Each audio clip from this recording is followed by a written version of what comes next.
Cuando hablamos de la física, sería necesario detenerse y distinguir entre dos concepciones que entienden esta ciencia de modos completamente distintos. Uno, el actual, supone el estudio de la materia inorgánica, las leyes que rigen su comportamiento y las relaciones entre las diversas fuerzas que actúan sobre ella. Otro modo de entender la física era el que se desprendía de la propia palabra physis, que en griego significa naturaleza. Los físicos se ocupaban de todos los fenómenos naturales, intentando relacionarlos entre sí. Todavía en el siglo XVIII, Sir Isaac Newton, la mayor inteligencia científica desde Aristóteles a Einstein, se consideraba a sí mismo como un filósofo natural. Sus mayores logros los consiguió en las áreas de matemáticas, astronomía, mecánica y óptica, aunque lo que más despertaba su interés fue al estudio de la alquimia y de la cronología bíblica. Hoy, quizás las ciencias pequen de ser legión, súper especializadas y demasiado asépticas. Se da en ellas una cierta semejanza con la situación expuesta en la parábola de la Torre de Babel. Pero es justo reconocer sus grandes logros, e incluso la cura de salud que puede suponer su tecnificado escepticismo. Durante siglos la tendencia, llamémosla teológica, supuso un fuerte freno a todo intento razonador que entrara en conflicto con el saber oficial, retrasando el advenimiento de la nueva ciencia. Tomemos el caso de Anaxágoras, que fue un pionero de la física tal como se la acepta hoy día. Afirmó que el Sol no tenía nada de divino, sino que era una enorme piedra incandescente mayor que el Peloponeso. Y esta idea le costó la expulsión de su ciudad, acusado de ateísmo. Algo parecido les ocurrió a Leucipo y Demócrito, que defendieron en el siglo V a.C. que el universo no es otra cosa sino átomos que se mueven en el vacío según leyes inmutables. También ellos, aunque acertaban, se adelantaron a su época.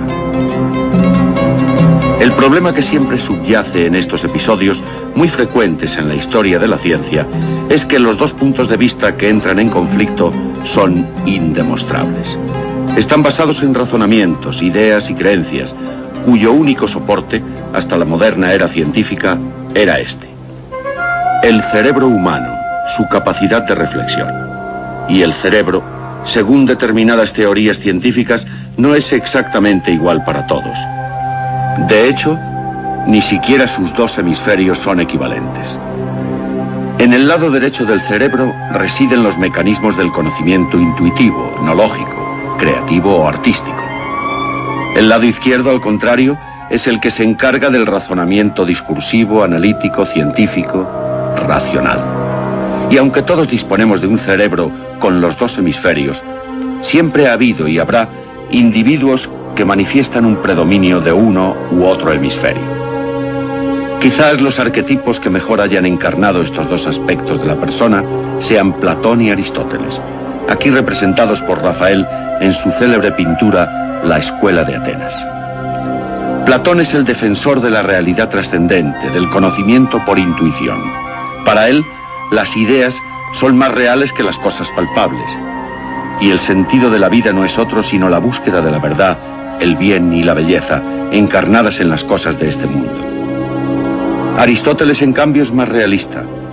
Es ante todo lógico, analítico, estudioso del objeto concreto para luego elevarlo a la categoría de concepto.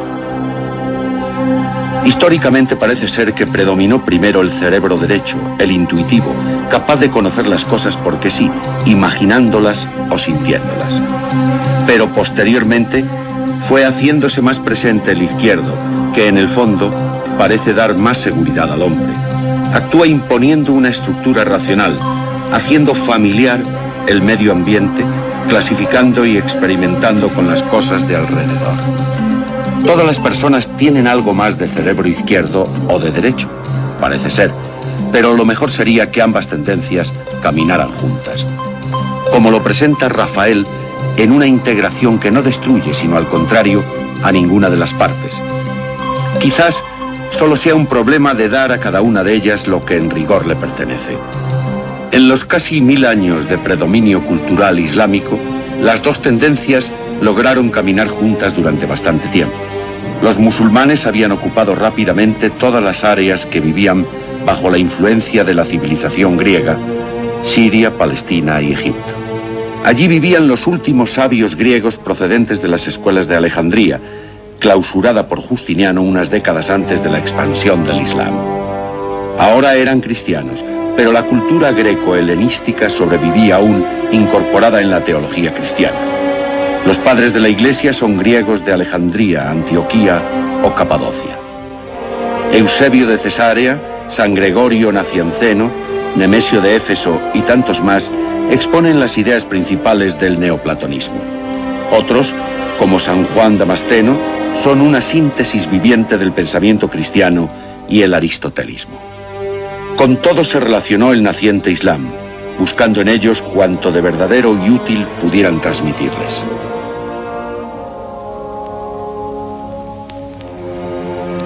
San Juan Damasceno, hijo del ministro de Finanzas del califa Abd al-Malik, influyó notablemente en este y en los medios intelectuales árabes. Este era el espíritu que profesaba. Hay gentes que piensan que no es necesario estudiar la naturaleza. No queremos, dicen, estudiar la naturaleza, sino la teología. Sépase que esas son palabras de gente perezosa y ociosa, pues la teología se prueba por el estudio de la naturaleza. Dicho de otro modo, no hay oposición entre la razón y la fe.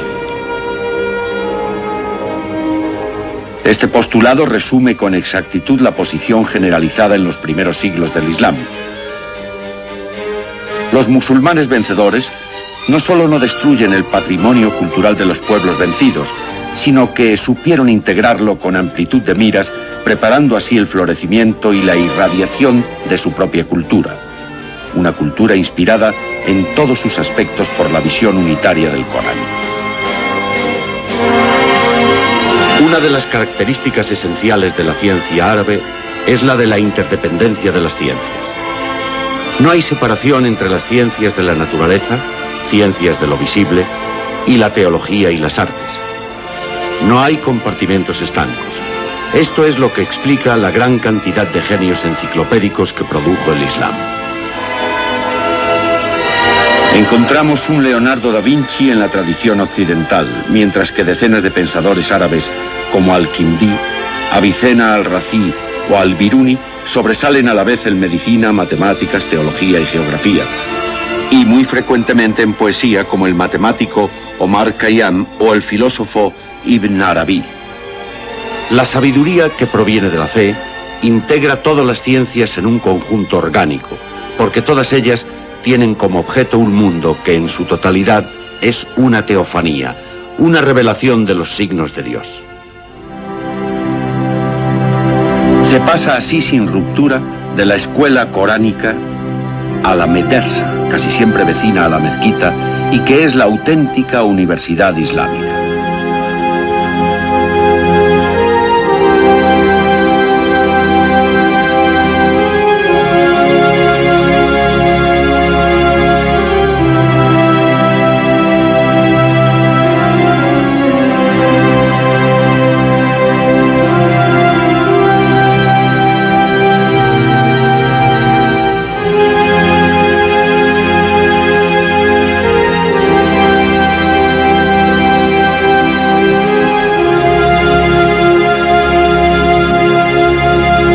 Bastantes autores coinciden en señalar como la primera universidad del mundo al conjunto académico que surgió alrededor de la mezquita de Fez,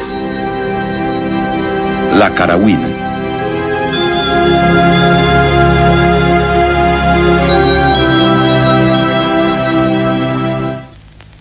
القرويين مركز من المراكز الثقافية. La Universidad de Al-Qarawiyya se considera uno de los centros culturales de mayor importancia en el Magreb occidental.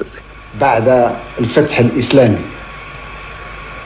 وتعتبر هذه الجامعة التي كانت في البداية. Surgió en este Marruecos con la llegada del Islam, aun siendo considerada una mezquita colegial de colectividad religiosa. المعاهد التي اعتمد عليها المغرب في تكوين سائر أطره. Marruecos creó en este centro cultural toda una esperanza de formar en el futuro diversas promociones de ilustres hombres de cultura. مدينة فاس التي تعتبر العاصمة الأولى للإسلام.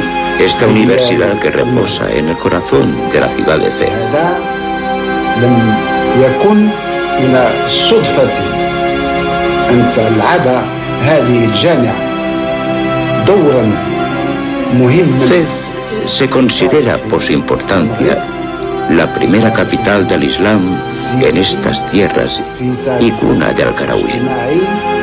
في تاريخه الاقتصادي وفي تاريخه الحضاري. هذه الجامعة أتى إليها الطلبة من كل جهة من جهات الشمال الإفريقي. Al-Qarawiyyin albergaba a todos los amantes de la cultura islámica. Sus puertas estaban abiertas a todos los que acudían del norte de África y Andalucía, así como de todo el continente africano.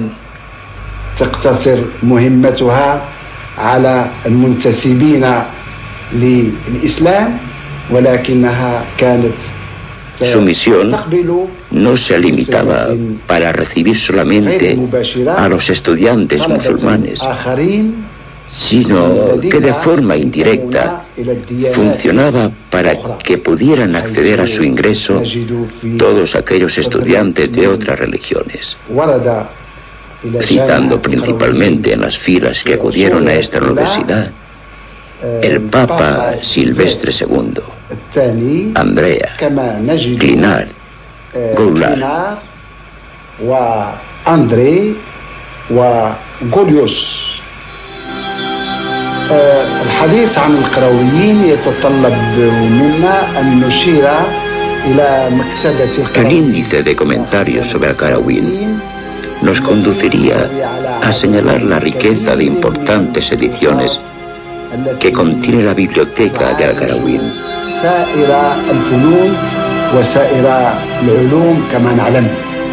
Con un número indefinido de libros imprimidos con el sello científico y cultural.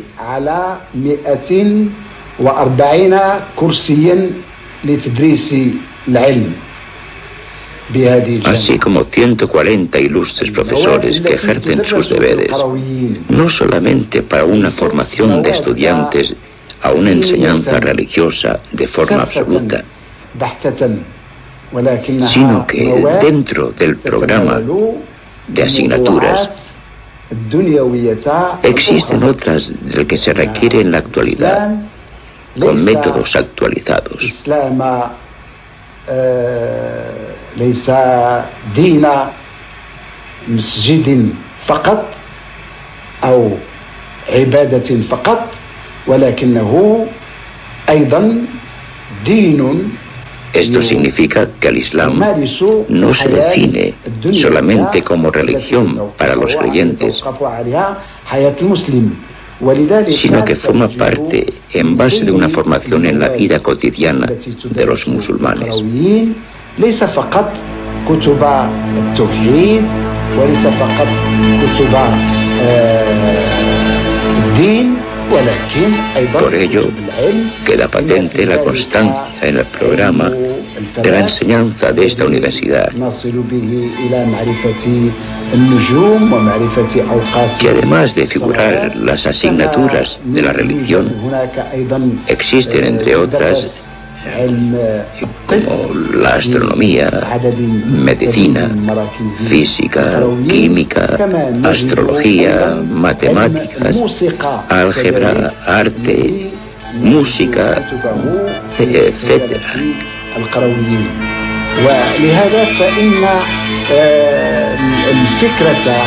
Serían pues estos análisis el testimonio de que el Islam y los institutos islámicos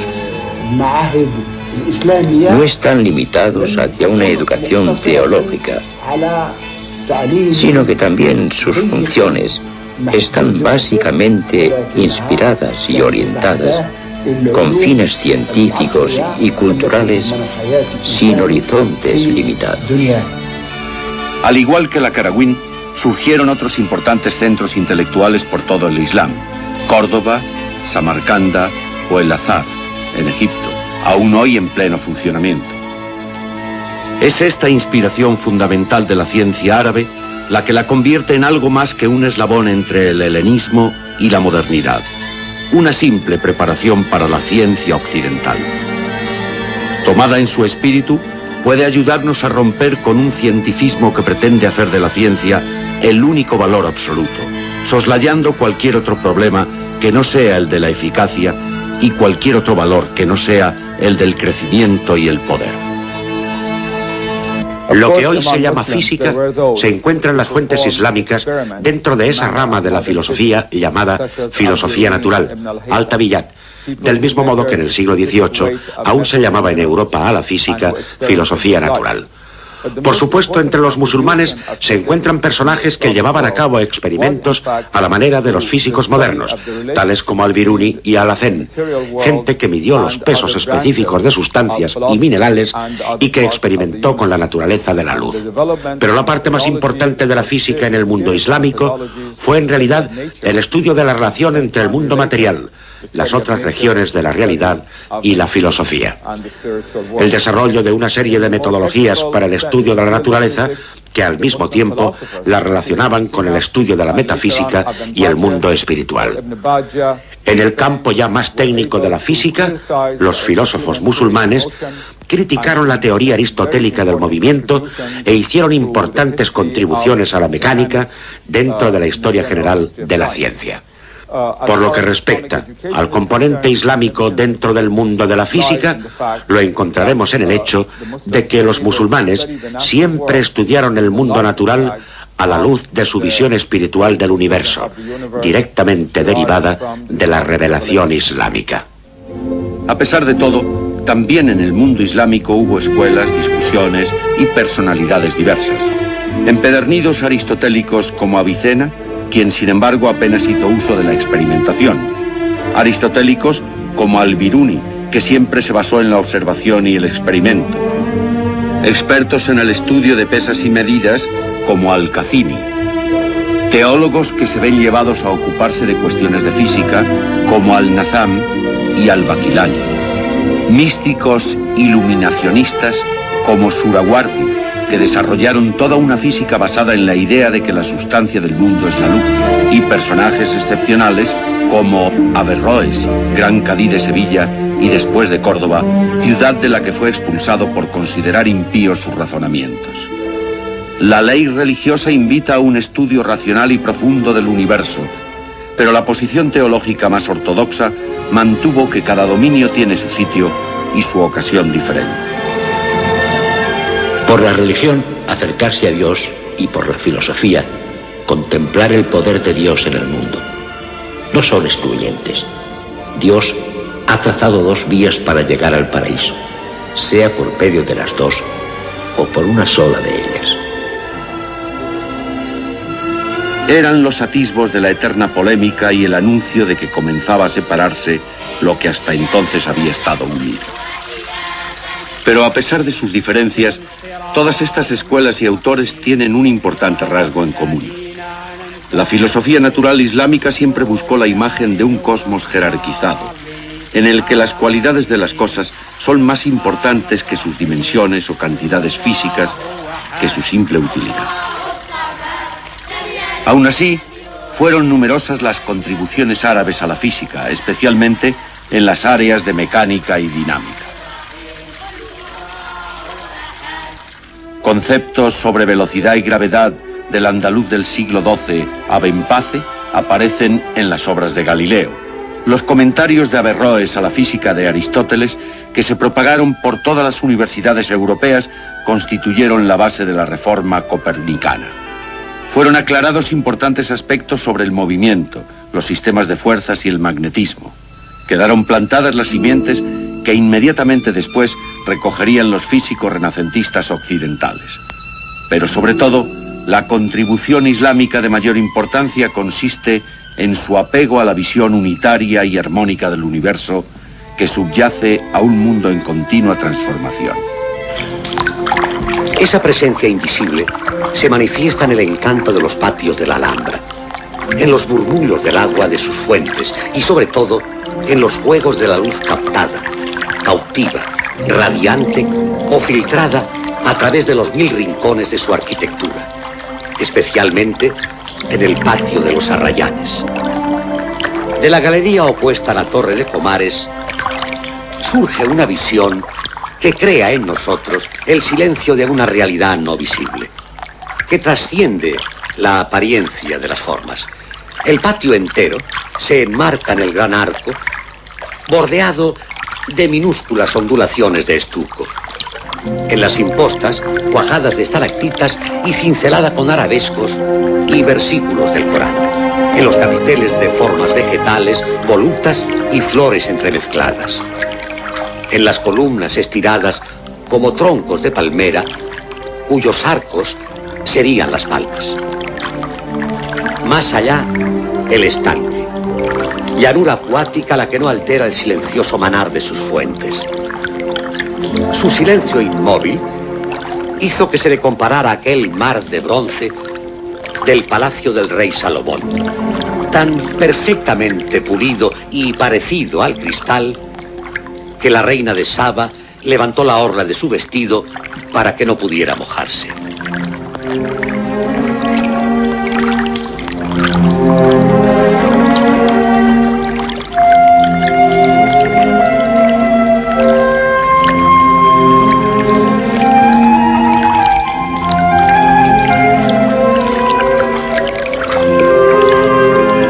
La columnata y los arcos del pórtico se reflejan en él con tan perfecta nitidez que se tiene la impresión de que flanqueando su superficie se flotara en el espacio. Los reflejos del estanque en los muros laterales aúnan los temblores de sus pétalos a los de la vegetación decorativa. Los macizos de Arrayanes, siempre presentes, trazan imperiosos los ejes de esta composición, llevando nuestra atención y nuestra mirada hacia la Torre de Comares, tela de fondo de este espectáculo único, o mejor, de esta tragedia, en la que reina sobre la piedra una necesidad de destino.